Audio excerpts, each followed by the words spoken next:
네, 사상 초유의 현직 검찰총장 징계가 결국 현실화됐습니다.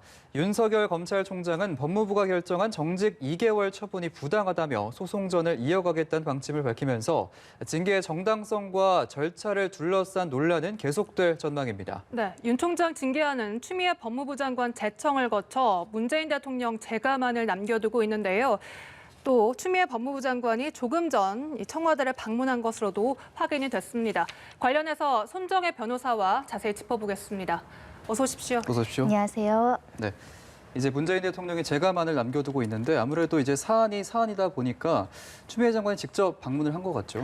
굉장히 신속하게 이루어졌습니다. 사실은 그 재가 절차에 필요한 여러 가지 서면 작성이라든가 관련된 절차들이 좀 신속하게 이루어지기 어렵다라는 예상도 있었지만 즉시 오늘 징계 사유서와 결정문을 가지고 청와대를 방문했던 것으로 알려지고 있는 것인데 직접 그 징계 사유를 설명하고 재가를 받겠다라고 형식을 취한다라고 보시면 되겠습니다. 이렇게 된다고 한다면 당장 오늘 재가가 되든 내일 재가가 되든 이 징계의 효력이 바로 발생할 가능성이 매우 높은 상황입니다. 원래는 이게 과정이 좀 긴가요? 제청을 하기까지가? 길진 않지만 일단 공무원들이 하는 일이다 보니까 형식을 맞추고 서류를 준비해서 청와대를 방문하는 일정을 조율하는 게 일정 부분 이제 시간이 좀 소요될 것이다 예상이 됐는데 그것도 법무부 장관이 직접 재가를 받는 것이냐 아니면 서면상으로 재가를 받느냐 여러 가지 방법을 고민할 수 있는데 직접 즉시 간 것으로 보이기 때문에 징계 결정을 신속하게 집행하겠다는 법무부 장관의 의지가 담겨 있다 이렇게 보입니다. 네,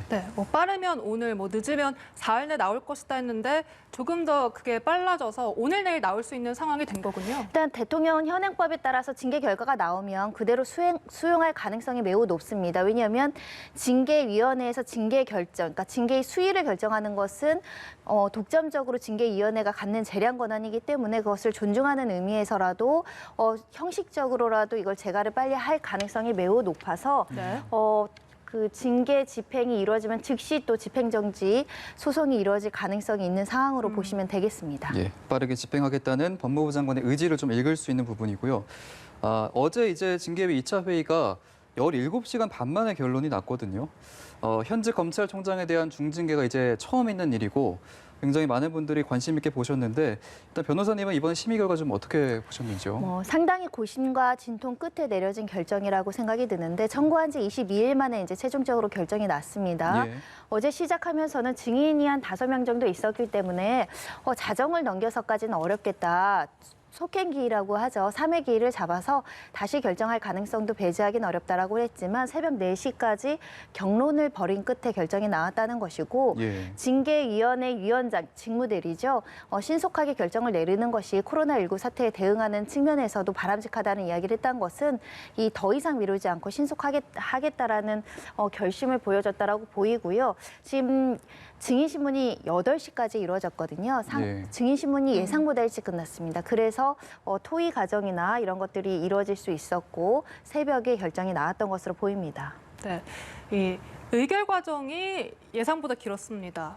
증인신문은 예상보다 일찍 끝났지만 약 7시간 의결 과정이 걸렸는데 당초엔 해임이나 정직 6개월, 3개월 처분을 예상하는 분들이 많았는데 결과가 정직 2개월이었습니다. 의견들이 좀 분분했던 걸까요? 그러니까 지금 징계위원장 직무대리께서 말씀하시는 부분들 중에 답이 정해진 것도 아니고 청와대나 법무부 장관으로부터 어떤 지시를 받은 바도 없었다. 안에서 치열하게 토론을 했기 때문에 이렇게 오랜 시간이 걸렸다라고 설명을 하고 있는데 정직 6개월이나 해임 그리고 정직 4개월을 두고 굉장히 다양한 의견들이 오가서 이 토론 과정에서 과반수가 의결되는 때까지 토론을 했고 이렇게 의견이 해임 정직 6개월, 정직 4개월, 정직 2개월 이렇게 갈리면 가장 유리한 양정을 선택하게 되어 있거든요. 윤 총장에게 유리한 양정으로 정직 2개월을 선택한 경위는 내부에서 이걸 일치하는 데 굉장히 토론에 시간이 걸렸다. 오히려 더 해임 처분이라든가 6개월에 중징계를 내려야 된다는 의견과 정직 2개월과의 어떤 격차가 있어서 새벽까지 토론했던 것으로 보입니다. 이제 6개 징계 사유 중에 4가지가 인정됐다라고 밝혔는데 어떤 것들인지도 좀 설명을 해주시고요. 이게 특히 언론사주와의 만남 같은 부분이 이제 징계 사유로 볼 수는 있는데 불문에 붙이기로 했다 이렇게 밝혔거든요. 이 의미도 한번 좀 짚어주시죠. 실질적으로는 징계 사유가 3개 정도 인정됐다고 보시면 될 것 같은데요. 가장 예. 이제 중요하게 봤던 법관 사찰 문서와 관련해서 징계 사유가 인정이 된다라는 것이고 채널A 사건과 관련해서 사찰과 수사를 방해한 부분도 징계 사유로 인정할 수 있다라고 본 겁니다. 그리고 나아가서는 정치적 중립 위반을 위반하는 등 직무에 대한 품위 손상 의무를 위반했다라는 징계 사유를 모두 인정을 한 상황이고요. 예. 이 부분은 증거에 입각해서 징계 사유로 인정할 수 있다 이렇게 봤다고 보시면 되겠습니다. 그리고 이제 나머지는 관련해서 감찰을 방해했다. 그러니까 감찰을 대면 조사를 요구했는데 대면 조사를 응하지 않았다라는 부분과 언론사주와 부적절하게 만나서 이 의무를 위반했다라는 부분에 있어서는 징계 사유로는 인정이 되나 징계를 하지 않겠다라는 불문 처리 결정이 나왔는데 쉽게 생각하시면 징계 사유는 되지만 징계까지 이를 만한 사유로는 가볍다. 예를 들면 범죄는 되지만 기소유예 처분을 할 정도로 여러 가지 사유가 약하다 이렇게 보셨다고 생각하시면 되겠습니다. 그렇군요. 네, 기소유예 처분과 비슷하다라는 말씀이셨습니다. 그리고 또 논란이 되고 있는 것 중 하나가 이 정치적 중립성 부분인데요. 윤 총장이 각종 여론조사에서 이름이 거론됐지만 이를 빼달라고 하지 않았다. 그리고 국감장에서 퇴직 후 봉사 발언 이런 것들이 논란이 됐습니다. 이건 좀 어떻게 보십니까? 행정소송 과정에서도 가장 치열하게 이 부분에 대해서는 다툼을 할 가능성이 높은 것이 정치적인 중립 의무라는 건 통상적으로 공무원들이 특정 정당을 지지하는 발언을 하거나 특정 정치인 행사에 동원이 돼서 유리한 어떤 행동을 하거나 이런 경우에 정치적 중립 의무 위반이라고 징계가 내려지거든요. 예. 윤 총장 같은 경우는 특정 정당을 구체적으로 지지를 한다거나 정치적 편향성으로 수사를 지휘한 전례들이 없다 이렇게 주장을 하고 있는 상황이어서 단순히 대권 후보 1위로서 여론조사가 나온다는 것이 윤 총장이 이것을 만들었느냐, 이것을 조성했느냐, 이건 여론과 어떻게 보면 언론에서 이렇게 만든 측면이 있는데 이것을 개인에게 징계 사유로 삼을 수 있는 것이냐라는 물음을 검찰과 지금 윤 총장 측에서 하고 있는 것이고요. 예. 그런데 생각해 보시면 우리가 수많은 검찰총장을 지켜보고 그분들의 임기까지 보고 중간에 사퇴하는 일도 많이 봤지만 대선 후보로 또 거론되는 바는 전혀 없었거든요. 예. 이런 부분에 있어서 어떤 내가 대선 후보로 왔을 때 정치권의 영향을 받지 않고 어떤 의견을 개진했을 때 정치적 유불리가 없도록 좀 단도리 해야 되는 부분도 분명히 있을 것인데 이것이 수동적인 아마 좀 적극적으로 의무를 위반했다라고 이제 그 징계위원들은 봤던 걸로 보이는데 이것은 사실은 법원 가서 어떻게 평가될지 단언하기는 어렵습니다. 대선 후보로서 본인이 1위 후보 하겠다고 한 것도 아니지만 예. 환경이 그렇게 조성되는데 어느 정도 기여를 했는지를 평가를 해야 이것이 징계 사유로 삼는 것이 위법한지 부당한지를 판단할 수 있을 것 같습니다. 이 부분은 법리적으로 굉장히 해석이 애매하고 앞으로 이제 윤 총장이 뭐 소송전을 벌일 때도 변수로 작용을 하겠네요. 그렇습니다. 특히 이제 능동적이나 적극적으로 어떤 행동을 하지 않았음에도 불구하고 이런 의무를 위반했다라고 하기에는 전반적인 구체적인 상황을 평가를 해야 되는데 예. 이것은 징계 이 측에서는 방어하기 좀 어려운 숙제가 될 수도 있습니다. 그렇군요. 네. 그리고 윤 총장 측 어제 이 최종 진술을 하지 않고 그냥 나왔다고 합니다. 이 징계위 측에서는 충분한 기회를 줬지만 하지 않고 가버렸다라는 입장이고 윤 총장 측 입장은 검토할 시간이 부족했다, 1시간으로도 부족했다라는 입장인데 보통 이 징계위, 이 공무원들의 징계위에서는 뭐 어떤 식으로 최후 변론 시간이 주어집니까? 징계의 결정에 징계 절차에 보통 이렇게 증인 신문이 이루어지고 새벽까지 이렇게 토의를 하는 경우는 많지는 않죠. 단심으로 끝난다고 보시면 되겠습니다. 하루 네. 이틀 정도. 특히 3회까지 징계가 가는 일은 좀처럼 없다라고 보시면 될 것 같아서 이 사건은 워낙 중대하고 사회적인 영향력이 크기 때문에 이렇게 이해의 기일이 주어지고 증인도 다수 참석을 했다라고 보시면 될 것 같은데 법에는 검사징계법에는 최종 의견 진술권을 부여하면 족하지 실제 이것을 하지 않겠다 거부한다고 하더라도 끝까지 이것을 해야 된다 이렇게 해석하기는 어렵거든요. 네. 어제 상황을 보시면 8시에 증인신문이 끝나고 9시 1시간 정도의 여유를 줄 테니 최종 의견 진술을 9시에 하라 이렇게 이야기를 했는데 이제 시간이 부족하다. 특히 심재철 검찰국장이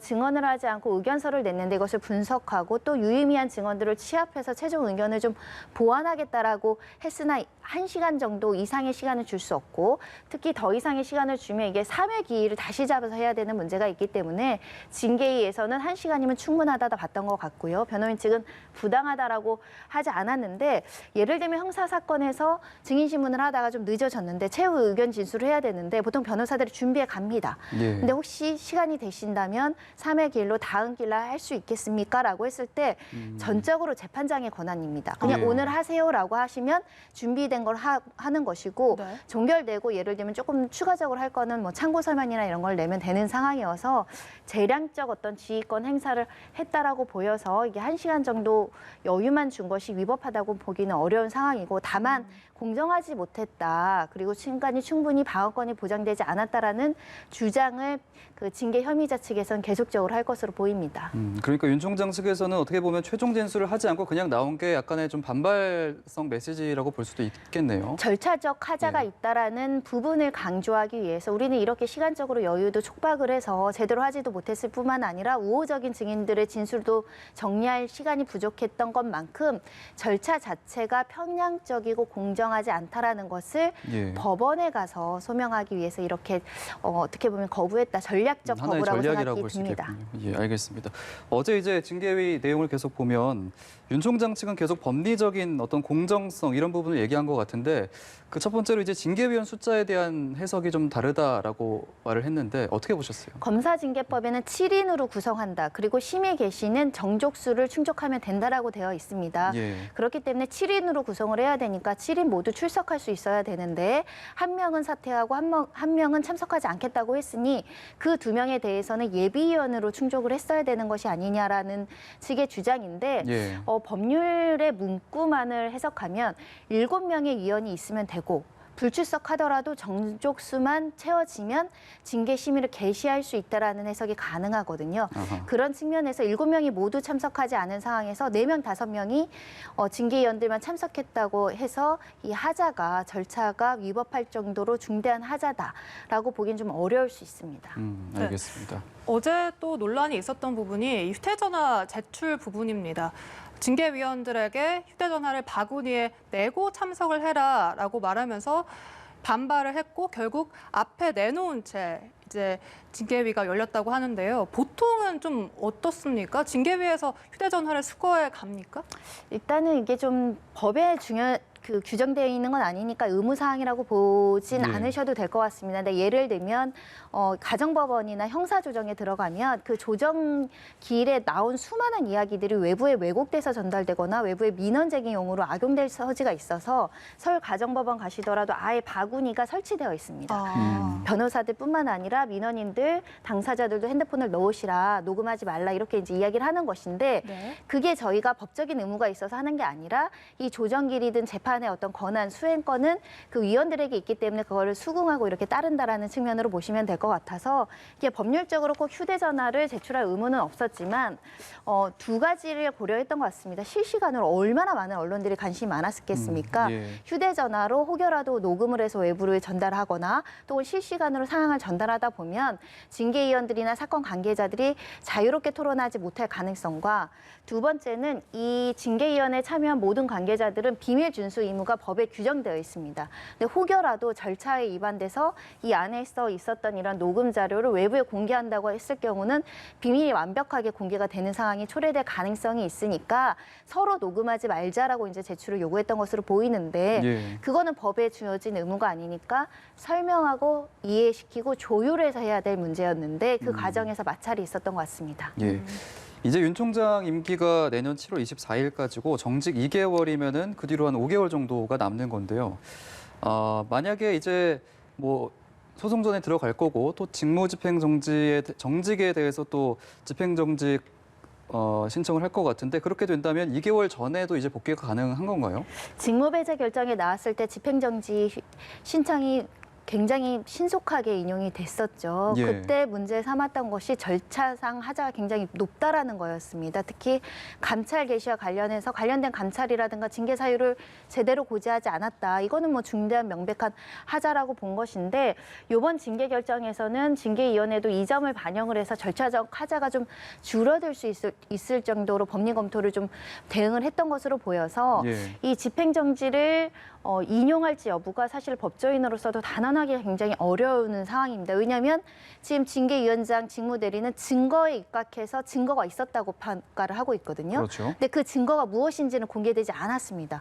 그래서 만약에 그런 증거가 명백해서 징계 사유가 일부 있다라고 한다면 징계 양정에 따라서 정직 2개월이 위법하기 때문에 취소돼야 된다라고 평가하기 굉장히 어려운 측면이 있는데, 근데 그 증거라는 것이 해석하는 사람의 입장에서는 공정하지 않게 선입견을 가지고 부당하게 판단했을 가능성이 있다라고 한다면 이 징계 조치에 대한 집행 정지 효력도 직무 배제 결정 효력 집행 정지 신청과 마찬가지로 예. 이거 정지해야 된다. 회복할 수 없는 손해가 있다 평가할 가능성도 현재로서는 배제하기 어려워 보입니다. 알겠습니다. 네, 또 조금 전에 관련해서 새로운 소식이 들어왔습니다. 이 청와대가 문재인 대통령이 현재 추미애 법무부 장관에게서 징계위 결과를 보고받는 중이라고 확인을 해줬습니다. 이렇게 되면 오늘 안으로 재가가 날 가능성이 굉장히 높은 상황인데, 그러면 앞서 말씀하셨듯이 윤 총장 측은 또 소송전에 돌입할 가능성이 큽니다. 어떤 소송이 가능하고 그 결과는 좀 어떻게 예상하는지까지 짚어주시죠. 집행정지 신청 즉시 제기할 것으로 보이고요. 그리고 예. 이 징계에 대해서 취소 무효 소송이라는 행정소송을 제기할 것이고 지금 준비하고 있을 겁니다. 예. 재가가 나오는 즉시 이 효력이 발생하면 효력을 정지해달라는 신청을 즉시 제기할 것인데, 집행정지와 관련해서는 회복할 수 있는 손해가 있느냐, 그리고 지금 절차적 하자로 한 7개 8개 이상을 윤 총장 변호인들이 주장하고 있거든요. 절차상 하자가 굉장히 많고, 특히 윤 총장은 절차상 하자가 굉장히 높아서 참여할 수 없다 이렇게 명백하게 이야기를 했는데, 예. 이 절차 하자가 법원에서 얼마나 인정되는지 여부에 따라서도 이 집행정지 효력과 관련한 어떤 판단이 갈라질 수 있는 것으로 보여서요. 결정은 신속하게 나올 것 같은데 결과를 예단하기 어렵다고 아까 말씀드렸고요.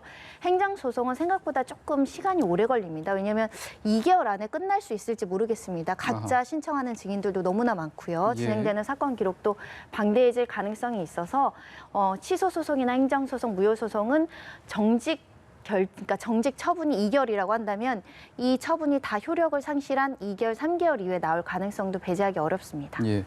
그럼 이제 앞으로 이어지는 소송전에서 이제 윤 총장 측은 징계 사유가 될 수가 없다 이런 부분보다는 일단 절차적으로 정당성이 확보가 되지 않았다 이 부분에 더 초점을 줄 수도 있겠네요. 절차에 위법이 있다고 한다면 아예 징계 자체가 취소 무효가 되고 실체적으로 사유가 있는지 여부를 판단하지 않아도 절차를 취소시킬 수 있습니다. 그런 측면에서 절차적 정당성에 대해서 방점을 두고 징계위원회 숫자라든가 징계위원회 선임 과정이라든가 최초의 예. 법무부 장관이 기일을 지정하는 행위 자체가 위법하다라고 굉장히 강조하는 것이고, 윤 총장도 너무 흥결이 중대하다 이렇게 이야기하는 것은 절차 자체가 위반하기 때문에 실체적 사유를 볼 것도 없이 이것은 취소돼야 되고 무효이다라는 주장을 굉장히 강력하게 할 가능성이 있고요.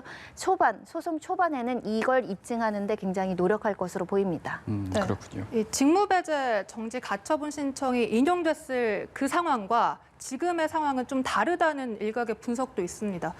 정직 2개월이고 또 당시에 복구할 수 없는 피해가 지금은 2개월이라는 시간 자체가 막대할 것이냐, 이 부분이 좀 다를 것 같다라는 일각의 분석도 있는데 좀 어떻게 예상하십니까? 검찰총장의 직무배제 결정이라는 건 상당한 근거를 가지고 했어야 됨에도 불구하고 감찰위원회에 대해서 감찰 어떤 사유라든가 이런 것들을 제대로 고지하지 않고 직무배제 결정을 한다는 것은 개인에게 특히 총장으로서의 어떤 권익 침해가 굉장히 중대하다라고 봤던 측면이 있는 상황으로 보시면 될 것 같고요. 특히 그 당시에 실체적인 부분에 대해서도 굉장히 우려하는, 독립성이라든가 이런 부분을 우려하는 목소리가 나왔는데, 현재는 징계 사유가 뭔지에 대해서 모두 다 공지가 되어 있는 상황이고, 이거에 대해서 방어권이 일단은 전부 다 충분히 방어권이 주어졌다고 표현을 하진 못하겠지만, 특별본호인 3인이 굉장히 노력해서 할 만큼의 방어권을 행사한 상황이기 때문에 절차적인 흠결은 어느 정도 조금 많이 희석화됐다. 다만 일부 지금 주장하는 사유 중에 이것이 위법한지 여부를 또 따져봐야 되는 문제가 있어서 직무배제 결정 집행정지 신청을 판결한 판사님 입장보다는 예. 이 지금 징계 효력을 다투는 집행정지 사건을 판단하는 판사님이 고려해야 될 사항이 더 많아졌다라고 보시면 되겠습니다. 알겠습니다. 이제 지난달 24일에 이제 윤 총장이 다시 복귀를 하면서 월성원전 관련 사건과 관련해서 계속 이제 영장 청구도 지휘하고 활동을 해왔는데 이렇게 되면 그 부분에 대한 수사는 굉장히 좀 차질이 빚어지겠네요. 수사 공백이 있을 수 있다는 우려를 하시는 분들이 있는데 예. 사실은 검찰총장이 부재한다고 하더라도 일이 돌아가야 되는 게 검찰의 정상적인 시스템이기 때문에 예. 저는 그 해당 수사팀이 그럼에도 불구하고 철저하게 수사를 이어갈 것이다. 아하. 이렇게 기대를 하고 있습니다. 특히 월성 원전 사건이나 울산시장 관련된 사건이라든가 옵티머스 사건 중요 사건들을 윤 총장이 직접 챙기고 꼼꼼하게 수사 지휘를 했던 사건이긴 하지만 예. 권한대행이 바로 이제 직무대행을 할 수 있는 시스템으로 가야 된다라는 것이고요. 총장이 부재가 없다고 하더라도 철저하게 증거에 입각해서 수사를 해야 되지 않을까라는 생각이 들고요. 중요한 건 이제 인사권을 어떻게 행사하느냐입니다. 왜냐하면 보통 정기 인사가 검찰도 1월, 2월에 있을 수도 있고요. 1, 2월에 있다고 보면은 지금 대전지검 같은 경우 해당 수사팀이 뿔뿔이 흩어지면 사실상 어려울 수 있죠. 예. 총장의 부재보다 인사권을 적절하게 행사하느냐가 더 중요하지 않을까 합니다. 네, 알겠습니다. 다시 한번 지금 상황을 정리해드리면 추미애 법무부 장관이 현재 청와대를 방문해서 문재인 대통령과 면담 중이고 이 윤석열 총장에 대한 징계안을 직접 제청하고 있는 것으로 보입니다. 오늘 제가할 가능성 그만큼 높아졌습니다. 지금까지 손정혜 변호사와 이야기 나눠봤습니다. 고맙습니다. 고맙습니다.